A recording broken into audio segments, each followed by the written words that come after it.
বিসমিল্লাহির রহমানির রহিম। আলহামদুলিল্লাহ, সালামুন আলা ইবাদিহিল্লাযিনা ইসতাফা।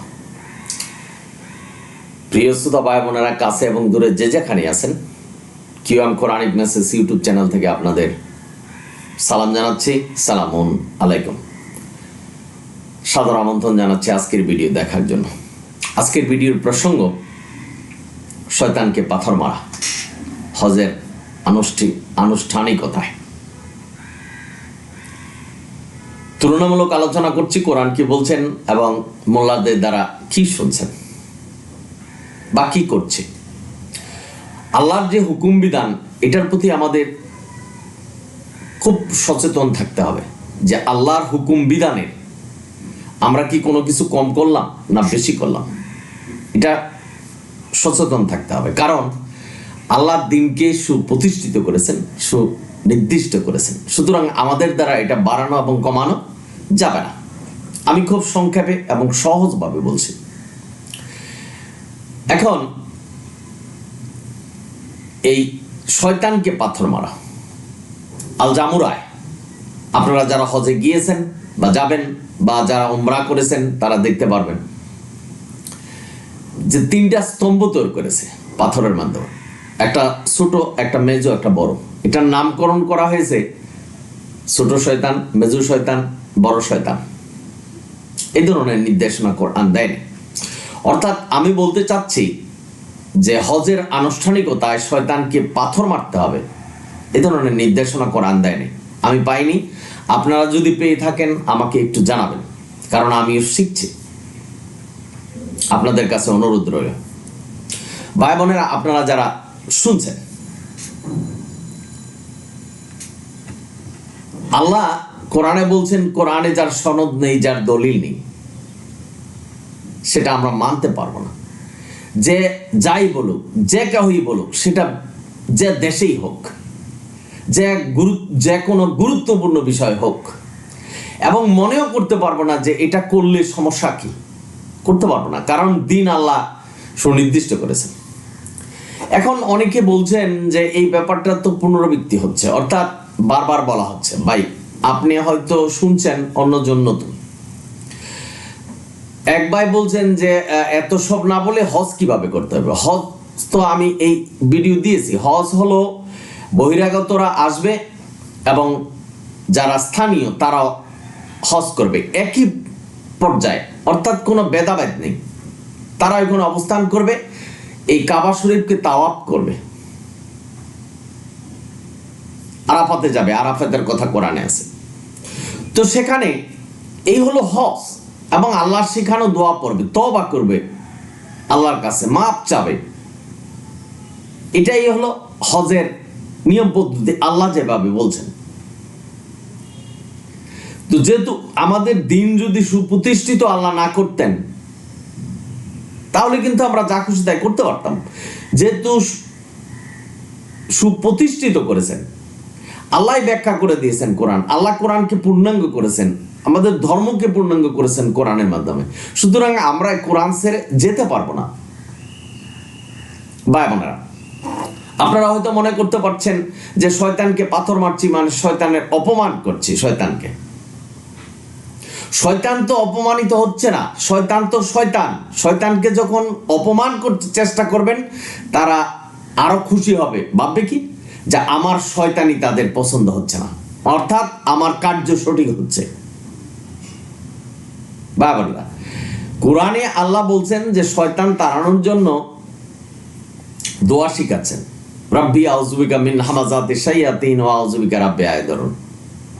আমরা তো এটা পড়ছি না, আমরা পড়ছি আউযুবিল্লাহি মিনাশ শাইতানির রাজিম, অর্থাৎ শয়তান যাচ্ছে না।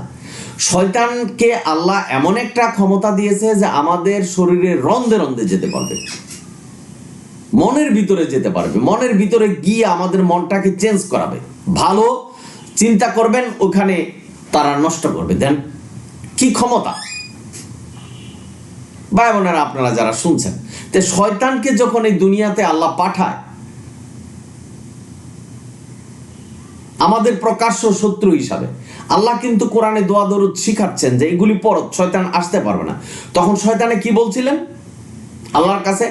যে তোমার এই বান্দাদের মধ্যে অধিকাংশ মানুষ তোমার প্রতি অকৃতজ্ঞ থাকবে। আল্লাহ কি বলছিলেন? আল্লাহ বলছেন, এটা কোরআনের কথা, যে আমার বান্দারা যারা কোরআন মানবে, যারা আমার হুকুম বিধান মানবে, এবং আমি যেভাবে ধর্মকে প্রতিষ্ঠা করেছি সেটা যদি তারা মানে, কিভাবে তোমাকে তাড়াইতে হবে সেই নিয়ম পদ্ধতি আমি দিয়েছি সেগুলি যদি মানে, তুমি তাদেরকে কিছুই করতে পারবে না। আল্লাহর এই গর্বটা আমাদের রাখা উচিত না ভাই? অবশ্যই। সুতরাং কোরআনই মানতে হবে, আল্লাহ যে পদ্ধতি দিয়েছে সেটাই মানতে হবে। এখন আমরা যদি শয়তানের কথা শুনে আল্লাহর প্রতি অকৃতজ্ঞ থাকে, এই অধিকাংশ মানুষ বর্তমান জামানায় আল্লাহর প্রতি অকৃতজ্ঞ, অর্থাৎ আল্লাহ যে কোরআন দিয়েছেন সেই কোরআন না মেনে মানুষ বানানো হাদিস মানছেন, আল্লাহর প্রতি অকৃতজ্ঞ হচ্ছে যে আল্লাহর হুকুম তাদের জন্য যথেষ্ট নয়।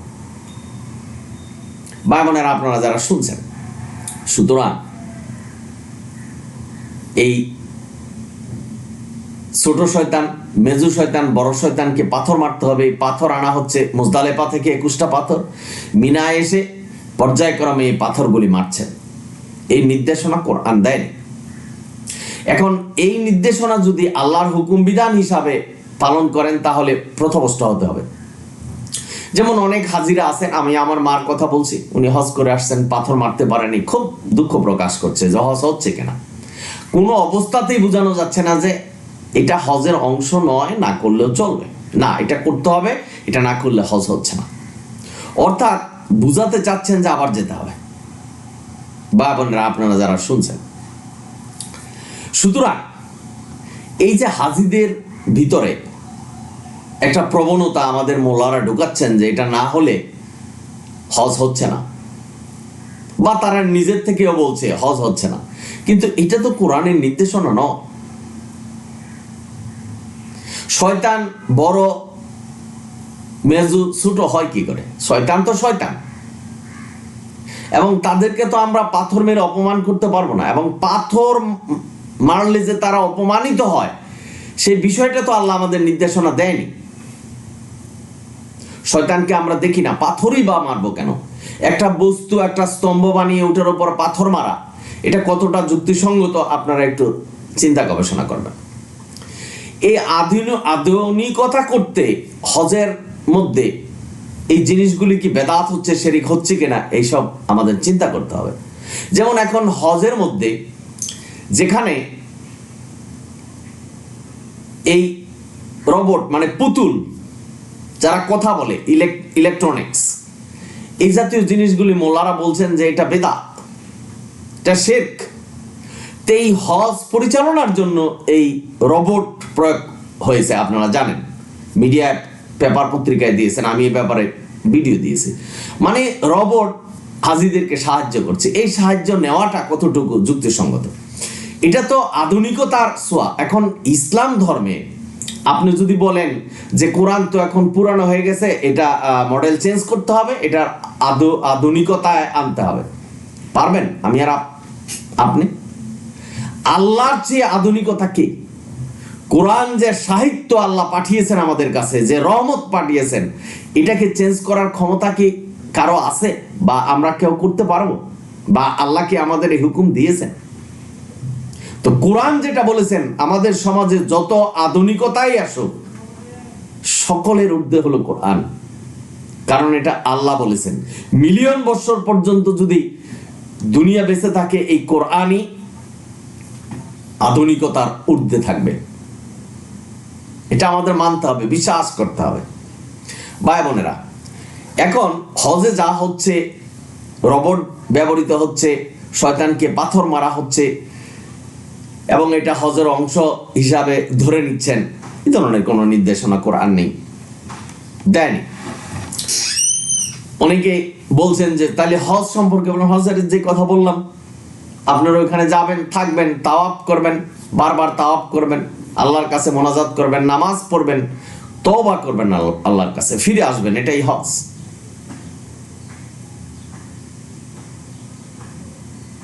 আরাফাত ময়দানে একত্র হবেন, এটাই হজ। এখন এই মুজদালিফা থেকে পাথর কুড়িয়ে আনতে হবে, এটা পর্যায়ক্রমে মারতে হবে, এমন গ্যাদারিং হচ্ছে যে অনেকেই পারছেন না। এই পাথরগুলি আবার নিয়ে চলে যাচ্ছেন অন্যত্র, বা যেখানে আছে সেখানে চলে যাচ্ছে, একটা পাথর মারছেন নিচ দিয়ে চলে যাচ্ছে। এটার সার্থকতা, এবার আসুন যে এটার সার্থকতাটা কোথায়, কি উপকার এটা আসে? কোরআনে যেহেতু নেই, এটার কোনো সার্থকতাও নেই। কোরআন বলছে কোরআনের সনদবিহীন, দলিলবিহীন কোনো কিছু মানা যাবে না, সুতরাং আল্লাহর এই আদেশকেই মানতে হবে। এখন কোরআনে নাই, এখন আমরা যদি ওই আদেশ মানি, এটাকেই হজের নিয়ম পদ্ধতি হিসাবে মানি, তার মানে আল্লাহর হুকুম নিয়ম হিসাবে মানি, তাহলে তো আল্লাহর এই আয়াত, আল্লাহর এই যে আমি সুনির্দিষ্ট করেছি ধর্মকে, কোরআনই মানতে হবে, তাহলে এই কথাগুলি কি অস্বীকার করা হচ্ছে না? একটু বিবেচনা করবেন, আশা করে বুঝতে পারছেন। অর্থাৎ হজে এই ছোট শয়তান, মেজর শয়তান, বড় শয়তানকে পাথর মারতে হবে, এই নির্দেশনা কোরআন দেয়। এটা হলো মূল কথা। শয়তানকে ওইভাবে অপমান করা যায় না। এখন হাদিসের বরাত দিয়ে আমাদের মোল্লারা বলছেন যে আপনারা জানেন সালামুন আলা ইব্রাহিম তার ছেলে ইসমাইলকে কুরবানি দেওয়ার প্রস্তুতি নিলেন আল্লাহর হুকুমে। তো যাওয়ার পথে যেখানে কুরবানি দিবেন, সেখানে নিয়ে যাওয়ার পথে শয়তান নাকি ইব্রাহিম আলাইহিস সালামকে বলছে, তুমি কোথায় নিয়ে যাও, কুরবানি দিবে কেন তোমার সন্তানকে? তো ইব্রাহিম আলাইহিস সালাম নাকি শয়তানের কথায় তার মনটাকে চেঞ্জ করে ফেলছেন। পরবর্তী সময় আবার আল্লাহর হুকুম মেনে কুরবানির জন্য নিয়ে গেলেন, যেখানে এই স্তম্ভটা বানানো আছে আল জুমারা, এটা নাকি কুরবানির স্থানটা। আল্লাহ এই ধরনের নির্দেশনা দেন কোথায়? এবং এই প্রতিমধ্যে যে শয়তান যে উসাওসা দিয়েছিল, সেটার অনুসরণে নাকি শয়তানকে পাথর মারে, অর্থাৎ তাকে অপমান করে। শয়তানকে আপনি যত অপমান করবেন, শয়তান তত খুশি হবে, কারণ সে ভাববে যে আমি শয়তানি করে আমি জয়ী হতে পেরেছি, আমি পারছি, মানুষ আমার প্রতি বিরক্ত হচ্ছে, আমাকে পাথর মারছে, আমাকে অপমান করছে, তার মানে তার শয়তানি স্বার্থ। শয়তান তো জানে যে উনি জাহান্নামে যাবে, কারণ আল্লাহ তাকে কি করছেন? অভিশপ্ত করছেন। সুতরাং আমরা যত অপমানই শয়তানকে করি, শয়তান সুখী হবে। সুতরাং পাথর মেরে যদি অপমান করতে যাই, সেখানে শয়তান খুশি হচ্ছে, তাহলে এটার সার্থকতা কোথায়? বাবানারা, সেই আদম থেকে ধরে সালামুন আলা মুহাম্মদ পর্যন্ত মানুষ হজ করেছে। যদি ইতিহাস দেখেন, ইতিহাস আর কোরআনের কথা একই, অর্থাৎ তাওয়াব করো, আল্লাহর কাছে ক্ষমা চাও, তওবা করো।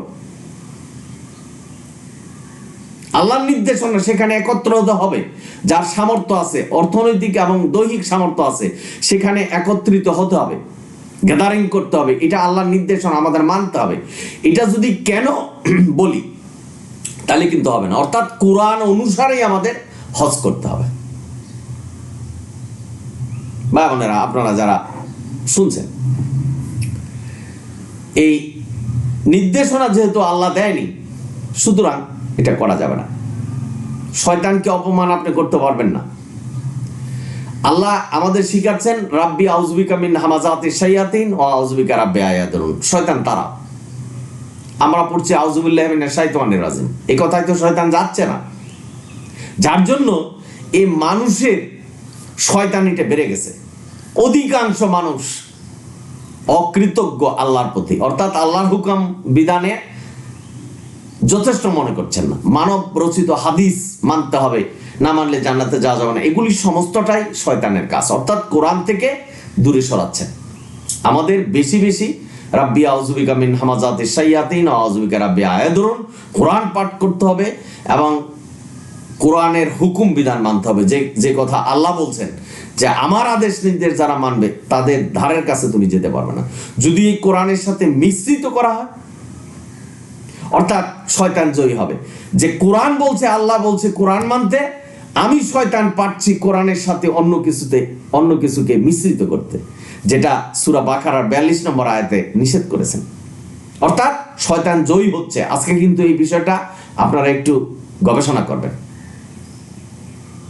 সুতরাং ভাই বোনেরা, এই নির্দেশনা কোরআন নেই যে শয়তানকে পাথর মারতে হবে। এটা হজের অংশ বা আনুষ্ঠানিকতা এটা আছে, কোরআনে নেই।